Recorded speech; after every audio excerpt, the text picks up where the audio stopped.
નમસ્કાર, news for ઇન્ડિયાના managing director Karansinhji તરફથી આપને અને આપના પરિવારને દિવાળી અને નૂતન વર્ષની ખૂબ ખૂબ શુભકામનાઓ।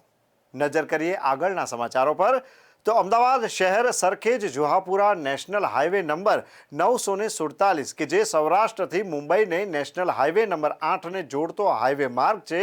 અમદાવાદ તેમજ સૌરાષ્ટ્રથી આવતા જતા લોકોને સરખેજથી વિશાલા સર્કલ સુધીના માર્ગ પર વાહનોનો વધુ ધસારો હોવાના કારણે ટ્રાફિકની સમસ્યાનો સામનો કરવો પડે છે। પીક અવર્સ દરમિયાન તેમજ મોડી રાત સુધી ટ્રાફિક કંટ્રોલ બહાર જોવા મળે છે। મિની ટ્રકો, બસો, લક્ઝરી સ્ટાફ બસો અને અતિ ભારે વાહનોનું આવાગમન ટ્રાફિકની સમસ્યામાં ખૂબ જ વધારો કરે છે। હાઈવે પર ભારે વાહનોના કારણે સૌથી વધુ જાનમાલનું નુકસાન સરખેજ જુહાપુરાની પ્રજાને ભોગવવાનો વારો આવ્યો છે। હાઈવે ડેવલપમેન્ટના જરૂરિયાત પ્રમાણે હાઈવેના માર્ગ પર બ્રિજ બન્યા છે, પરંતુ ઘણા વર્ષોથી સરખેજ જુહાપુરાના કેટલાક લોકો રજૂઆત કરી ચૂક્યા છે।